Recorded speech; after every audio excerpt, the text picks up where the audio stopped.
Welcome to Good Morning Hospitality, your one-stop shop for the latest news, noteworthy trends, and thought-provoking discussions across the industry. From hotels and short-term rentals to all things travel and hospitality, you'll find each episode equips you with the information you need to start your week. Join us on Good Morning Hospitality every Tuesday, wherever you get your podcasts. Good morning, Sarah. Good morning, Leo. How's it going? Good to see you, buddy. Great to see you too, my friend. Yeah, I'm well, actually. I'm well. We've been on the merry-go-round of one kid gets a temperature, gets better, the other kid gets a temperature. So we're single-handedly keeping the Calpol family dynasty in operation at the moment with how much we're purchasing, and it does it is making our evenings fun. But there you go, That's such is life. How about you? What's going on? Yeah, poor babes. Oh my goodness. Yeah, I mean, not much work has been really, really busy, which is great. I think January and February are always nuts. People always say January is the longest month. I'm sorry, February is the longest month, even though it's the shortest. I think it's like all the projects that people, are like in January, you're like planning things and you're thinking about what you're going to do. But in February, you actually have to start doing things. And so the influx of clients and projects and stuff like that is intense, but I much prefer that to being bored. So no complaints, but it has been busy. You guys down at AirDNA, you're not slackers, are you? Your output's pretty phenomenal, right? Yeah, we are definitely not slackers. I think I was on a call. Also, I have lots of clients in the States as well. And so I was on a call last night at like 11:30 p.m. because I was like awake and had nothing better to do and saw an email and I just can't help myself, oh well. It was good. I like what I do, and so it's it's easy. It doesn't feel like work when it's enjoyable. But yeah, it's been intense. I feel like there's a little bit of spring optimism in the air as well. Like, I mean, I'm sure there is in Barcelona. I'm sure things are looking brighter. But even here in grey old England, things are looking a little bit brighter. Things are looking up. And January's a tough month, right? You're in the trenches, but you can't really see the light. February, you start to see the light, even though it's busy. So, yeah, we are very exciting. We are booking our May holiday. So we're already thinking about early summer, late spring. What are we going to do? So we're going to go to Belgium. We're going to go to a sort of holiday lodge in the woods near the beach, just north of Bruges, I suppose we'll be. And how exciting is this, right? Because of where we've moved to in the UK, the drive to get there, plus a ferry or a train, whatever we choose to do, is less of a drive than it is to go back and see my family in my hometown in the UK. How cool is that? Wow. That's awesome. Yeah. Also, I'm surprised you're driving, Leo. You love a train. What are you thinking there? I do love a train, but when we look at you hanging me out to dry. I do love a train, but the problem is when we get to the lodges, it's very rural. So you kind of like then you'd be scuppered the whole time. But I do, and we're gonna talk about e-travel, electronic and sustainable travel slightly as one of our highlights today, and I think that allows us to get into it. But where we'll start. Obviously, us and the family and the kids. We're booking our spring vibes. AirDNA have done a great article on this. Before you go into it, Sarah, tell us, have you and Mauro booked something yet for early summer? We have. We have so much going on. My parents are coming in like very end of April, beginning of May. And we are going to Italy, which I'm super excited about. So I'm going to take them to Tuscany and then to Cinque Terre. And we're going to do Florence and Siena. And it's going to be great. I'm really excited. And then we have a bunch of like mini trips as well. We're taking advantage of the fact that we don't have kids yet with fevers. And so we are big festival people. And we, I don't know if I told you this, but we actually got tickets to Tomorrowland in Belgium in July. So we are packing our bags. The only ones we could get are like the worst possible tickets you can get where you sleep in a tent. And there's only outdoor showers, and it's going to be really grim and really rustic, and it's going to be fine. So we're doing that in July. I'm really excited about. What I think this shows is how much you enjoy the music, because I know that you don't enjoy any of the other things that you just mentioned there. That you're just in this for the music. You're not in it for the tent. We first got the ticket. I was pissed off for probably at least like 2 days. I was like so angry. I was like, but why are you so upset? We're going to Tomorrowland. It's going to be great. And I was like, I have to sleep in a tent and there is no hot shower. I am not pleased with this setup. And it was like, well, it was either that or we have to sleep like an hour and a half away from the festival because it's in the middle of nowhere. And so you'd be on a shuttle bus every day. Is that what you'd prefer? And I was like, no. And then he was like, and here's the lineup. And I was like, okay, fine. So I'm in. oh, okay, I guess I'll go. I'm in. Okay, Sarah, so that's what we're up to. Let's find out what the rest of Europe's doing. Yeah, sounds great. Awesome. So luckily for everyone, AirDNA just released the January 2025 performance review. Pretty much good news all around. So listing growth in terms of available listings up 10.2% year over year. Even more interesting, demand nights. So that's the number of nights that were actually reserved in January. Was 23 million, which is a 16.9% year over year increase. Awesome. ADRs remaining pretty flat. But occupancy was up. So you're looking occupancy up about 3%. So it's still modest, as well as the ADR shifts, which was like 1.5% up. Yeah, look at that demand. Let's stay positive. It's so cool. It's so great to see, isn't it? I guess because the economic forecasts are, they're better, aren't they? But I wouldn't say they're stunning. It's really interesting to see. Do you think we can keep the momentum up through the year? I think we definitely can. One of the most exciting things in this data for me was like booked nights was at an all-time high. So we're talking like even the crazy years right after the pandemic when all the pent-up travel was happening.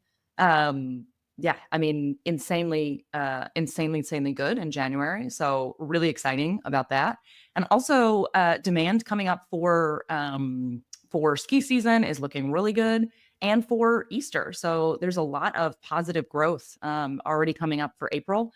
I think part of it is just the dates. April is just more exciting than March. Let's be honest. When it falls in April, there's so many things you can do, because especially here in Europe, right? I mean, you have the people who love the snow and want to keep riding it out, and so there's a lot of ski holidays happening. And then you also have people who think, great, it's April, it can still be warm, and I will go somewhere nice. So I think you have a little bit of something for everyone this Easter. And that definitely is driving up demand and driving up people being willing to kind of book more in advance. So things are looking really good coming up.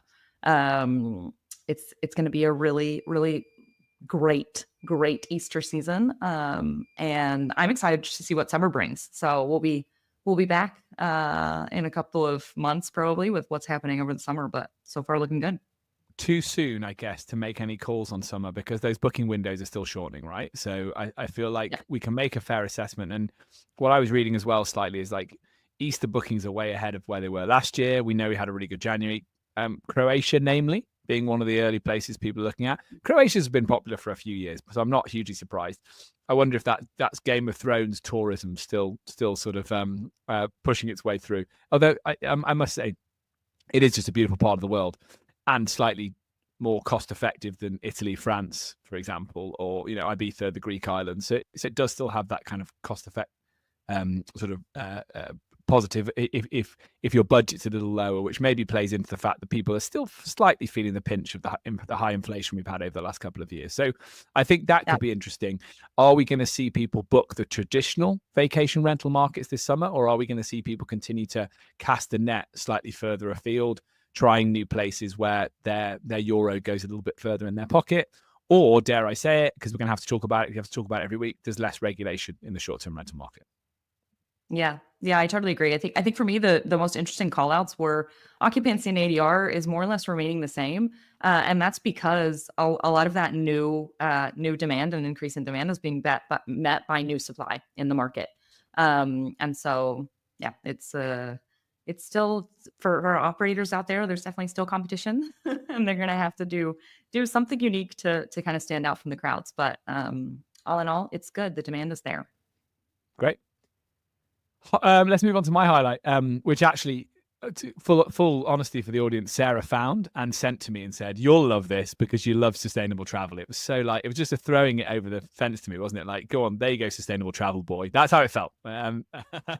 So I'm excited about this one. So the article saying, "Are eVTOLs finally taking off?" And an eVTOL is an electronic vehicle takeoff and landing. So it's a small a light aircraft traveling between cities or acting maybe as a kind of taxi service or a courier service.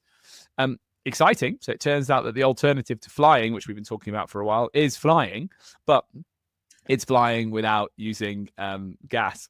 Now, the interesting thing about this market is it's moving at record speed, as you'd expect from a kind of early stage sector. And it seems to be that the initial runners and riders are slightly falling away. It references German company Lilium and a company called Volocopter that have both had financial problems. But coming then a bit later to the party, but raising significant amounts of money, are Archer Aviation and Joby Aviation, or Joby Aviation, I'm not sure how it's pronounced, who have both raised over hundreds of millions of pounds. Joby Aviation in partnership with Toyota, which is really, really interesting. So I think this is one of those ideas that maybe is about to find its time has come. And why do I say that? Because there is an opportunity with AI to significantly improve the air traffic control management that would allow these vehicles to get into the sky. And also the technologies there. And I actually watched a couple of I went down the wormhole, Sarah, as you knew I would, last night. I was kind of watching this in bed. And these vehicles are fantastic. So they need what they're calling vertiports. And because they set off and they just go completely up vertically and then they go across.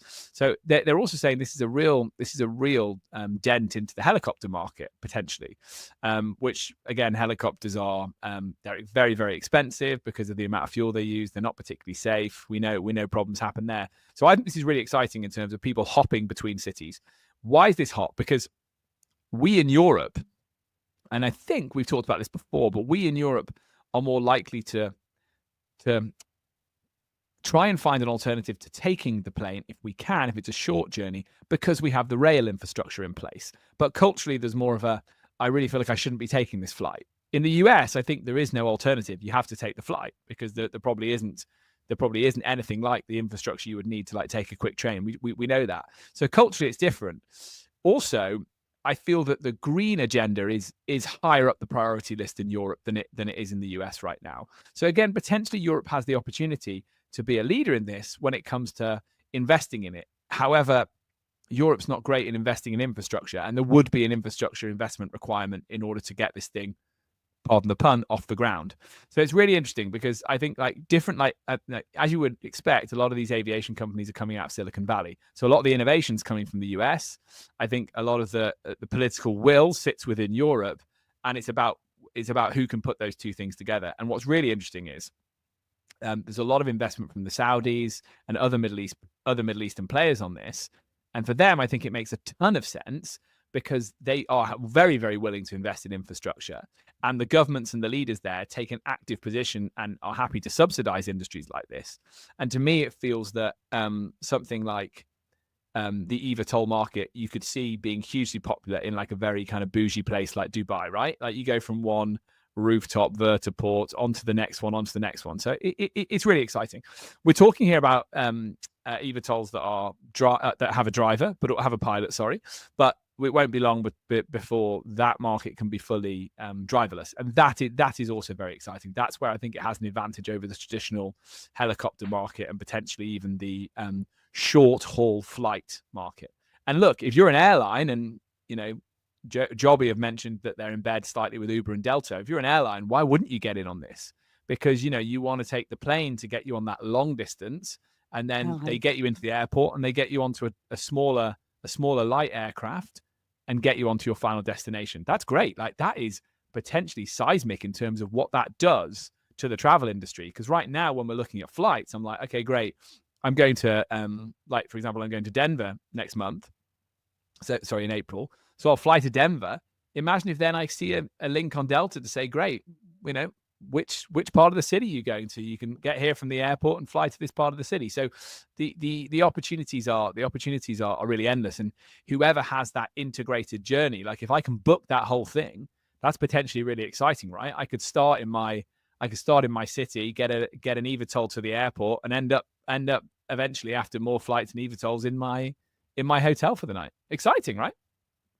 It is exciting. I love these. I remember pretty much, I'm American, so I've been driving since I was like 16. And every time that I would be stuck in traffic, I remember thinking, when are those sci-fi movies going to be real? And I don't have to sit in this traffic. This is awful.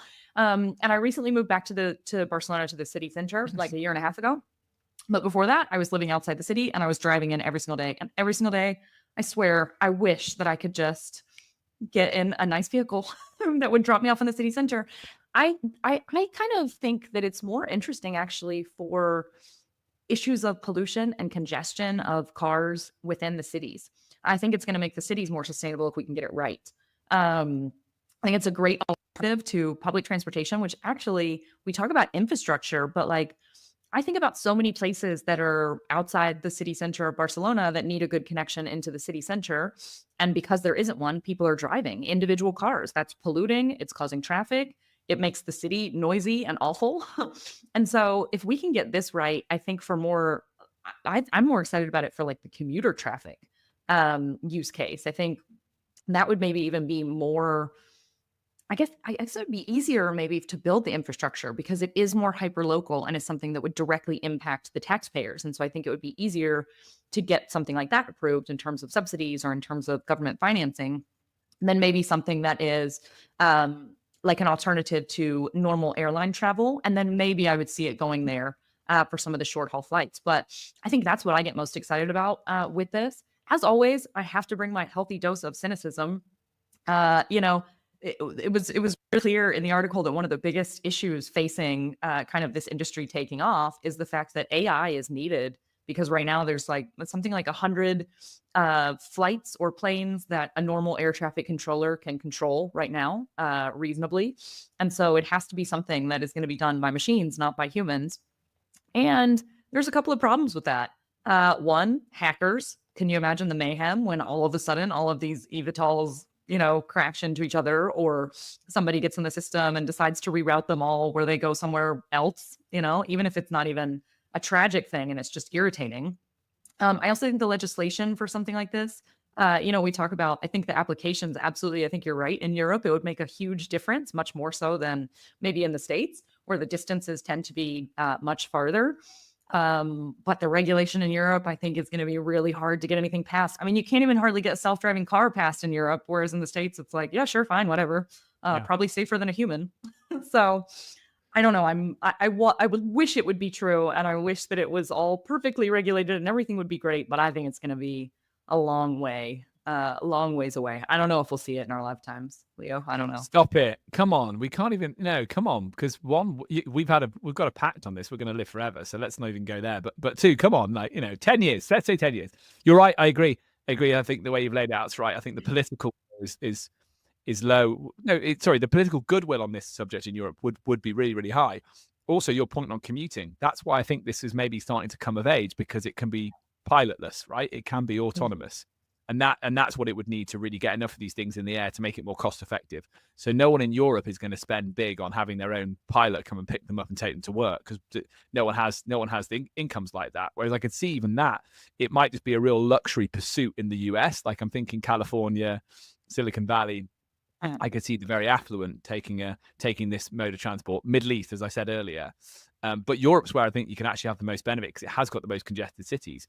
And again, there is that chance to slightly leapfrog when the technology allows you to. But again, it's the long-term vision, it's the strategy. Yeah, interesting. Okay, we'll leave that one there. I think we've opened a can of worms. We could talk all day on that. Audience at home, send us your comments, send us your opinions on this. I think it's really interesting.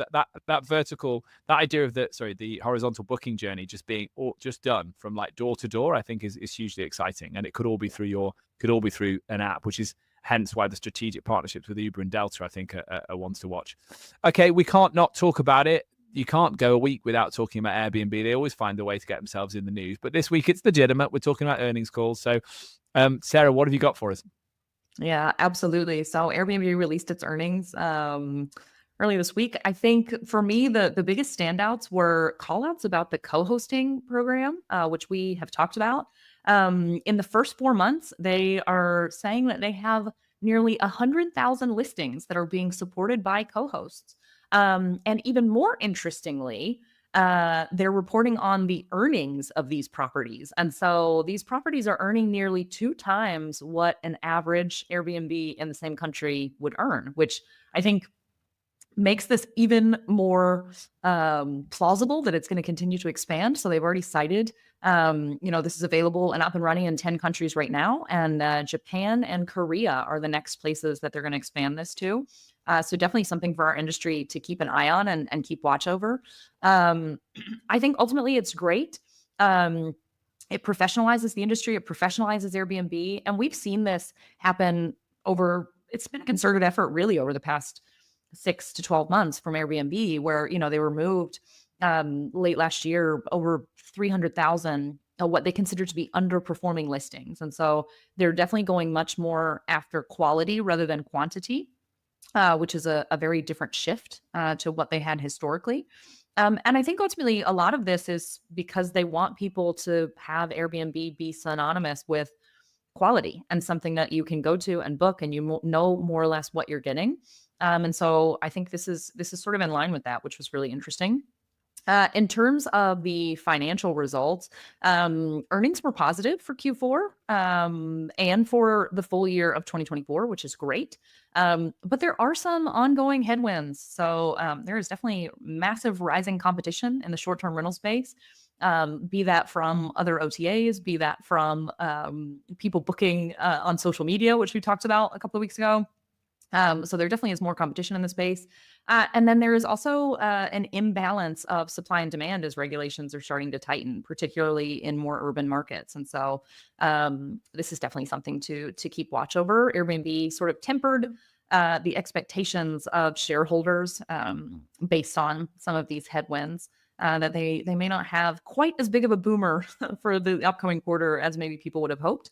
So for me, super interesting, but I don't know. What do you think, Leo? I think the regulatory environment means it's potentially advantage booking.com, advantage Expedia, advantage booking.com, because as we've talked about, as the little dots disappear from the maps where it gets harder to rent, and people are just going to end up being on an aggregated search that shows me hotels and short-term rentals side by side. Airbnb is so synonymous with the short-term rental sector. And I think this is where, it's an okay set of results, right? But we're talking about Brian Chesky's talking about their desire to have Airbnb used a couple of times a week instead of a couple of times a year. That's one of the quotes, right? So he's talking about being like lodging, long-term lodging and alternative accommodation, and this idea that they're going to build more businesses. That's where it slightly falls down for me, because I think that they've done really well with the co-hosting network because it's so firmly in their wheelhouse. Like they have two customers. They have hosts and they have guests, and they sort of flip between treating their hosts really well and less well, and they've always treated their guests really well. But when I listen to other podcasts, which I do, honesty call, I listen to other podcasts, and I always get served Airbnb ads, I think, because of the things I click on, and they're making a huge play for hosts at the moment. Like, make some money from your home when you're out of town, or there's an event in your town, make some money, leave, all of that, like really, really, really playing into the host. That's their smartest move for sure. Like the co-hosting, it is a success, because I wonder, and we won't know from this data, how many of those 100,000 listings are being co-hosted by people who are also putting them on different OTAs and are properly managing them, or how many of them are just the person who lives around the corner who's decided to do your check-ins for you for a few extra pounds. It's really hard to know, and hopefully we'll get more clarity on it. I'm sure Eddie and I will be able to help with that later in the year when it's more established. But if that is the latter, if it is the people helping each other out, and then they're stopping those people, they're really reducing the chances that those people are going to go and book on a different OTA or even start engaging with a different OTA. So they're doing that really clever thing that Airbnb is good at, which is they're creating a microclimate. That means that, because I imagine the co-hosting networks started from someone saying, isn't it ridiculous that we have these hosts on Airbnb, and then they decide they can't be bothered to manage it, so they take it to a property manager, and suddenly they're on all the OTAs, and they go, well, how do we build against that? How do we stop that? But it doesn't then make me think that they can become the Amazon of travel, because I just think that they're synonymous with hosting and short-term rentals. That's why I don't think they've ever really made experiences worked. And I'll be proven wrong, of course. I'm sure I'm sure experiences will come up towards the summer, and we'll talk about it and assess how experiences are going with Airbnb. But I just don't see them that way. I think people use them to book their holiday, and then they turn off the app until they're ready to book their next holiday. And then when they're in stay, they use it to communicate with their host. And I just think potentially talking in these bigger terms is what they need to do to show that they are that there's a reason to stay with them. But I think increasingly they're just going to stay in there. They're going to stay within their zone of, we make money from stays and we make money from hosts. What do you think? Am I being a bit too cynical? I don't think you're being cynical at all. I think you're absolutely right. I think this is exactly why the co-hosting initiative has really taken off, because it's core to what Airbnb does and it's so well aligned to their brand. And I think that's why they struggled initially with experiences. I think that's why they're probably going to continue to struggle with a lot of these ancillary services as well, whether that's transportation to and from the Airbnb or something like that. I could maybe see the transportation bit a little bit more than like an experience. And I actually would challenge you a little bit on the experiences. I did a couple of experiences on Airbnb, and actually, like, they were okay. I think it would have been better not having come from Airbnb. I don't really know how to frame that, but I feel like for me, it would have been much better if the host had recommended, hey, by the way, there's this really cool tour. If you're looking for, here's like 5 cool tours that are unique that you can do. So like one of them I did in New Orleans, and it was like a voodoo tour. And it was actually super cool. Like, we went into this like guy's house and like sat with his grandma, who like told us all these like cool voodoo stories, and we made our own little, not a voodoo doll, but like a little voodoo sachet, and like, then like went to his studio and like it was really cool. And it was unique, and I haven't found anything similar. There's a lot of like voodoo tours and voodoo stuff like that, but nothing that felt authentic.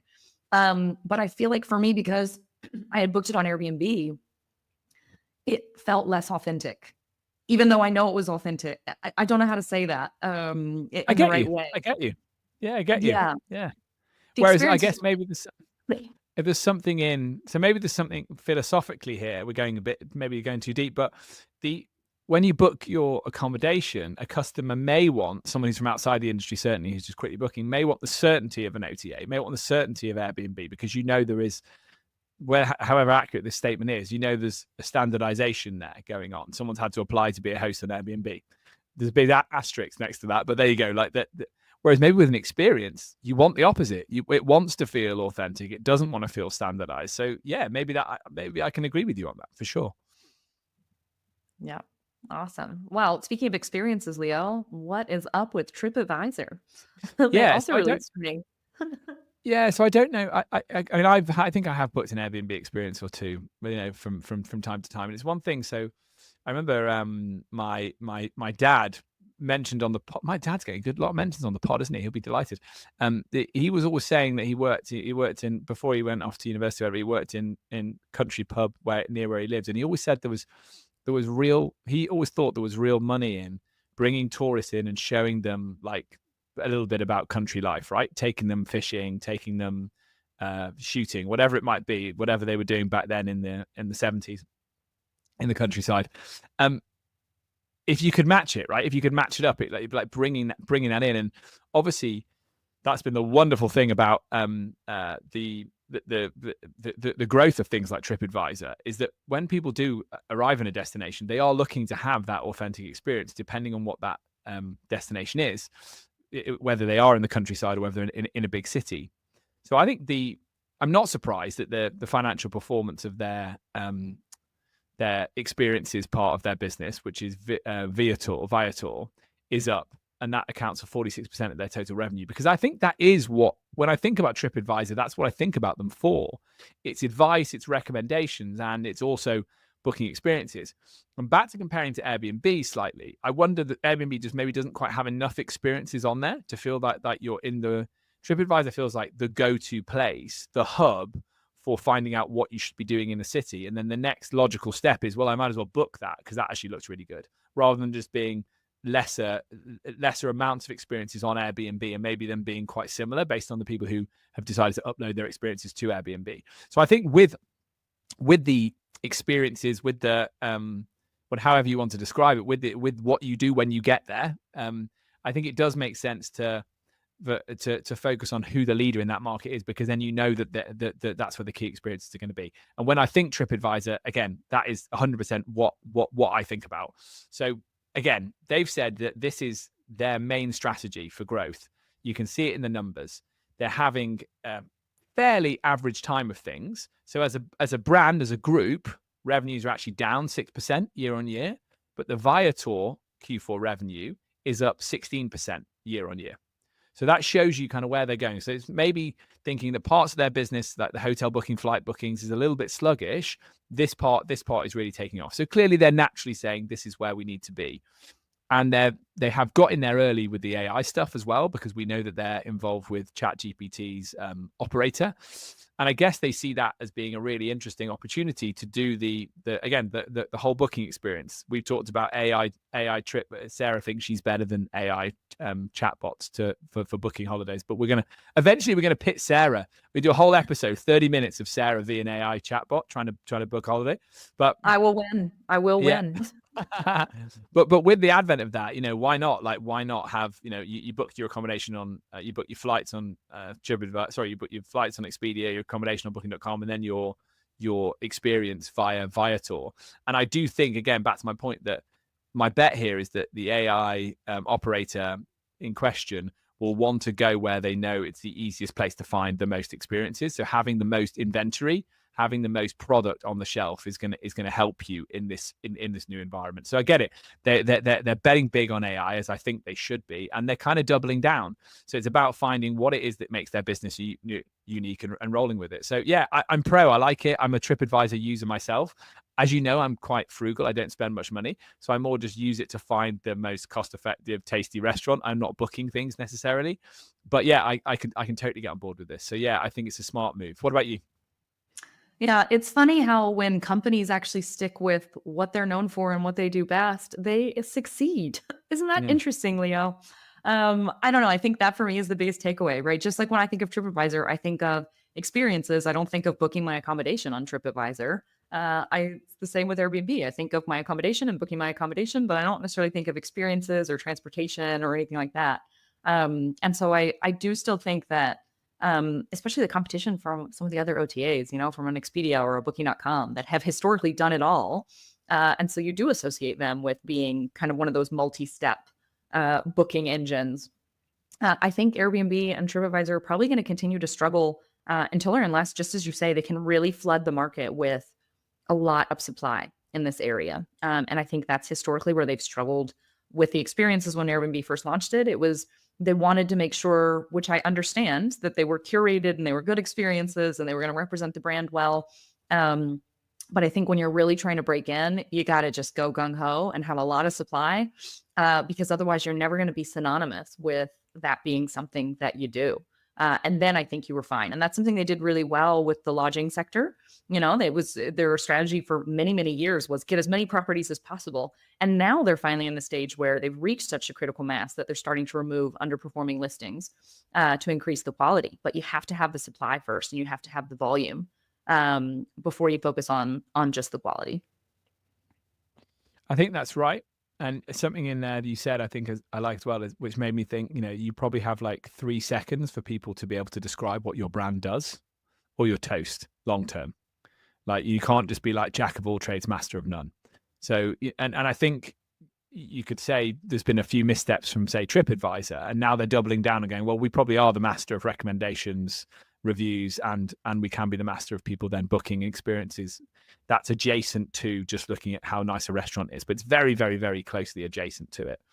And again, if I had 3 seconds to describe Airbnb, it's obvious it's a short-term rental OTA. So again, I don't know, your only interesting wants as a business, maybe that's not true, but I think you only are interesting wants, and people aren't going to overly engage with them. I don't know if necessarily people are going to go on that journey with you. So yeah, I think when we come back and we do earnings calls again, we're going to see that continue for Tripadvisor. And I'm going to bet we're going to see that continue for Airbnb, that it's the co-hosting network and it's the growth into new markets, right? Airbnb's biggest challenge is they've got to find unregulated markets and then convince local hosts to get out of town, because that's their best bet of stopping future regulation if they can show that it's local hosts getting out of town and not things being taken off the housing supply.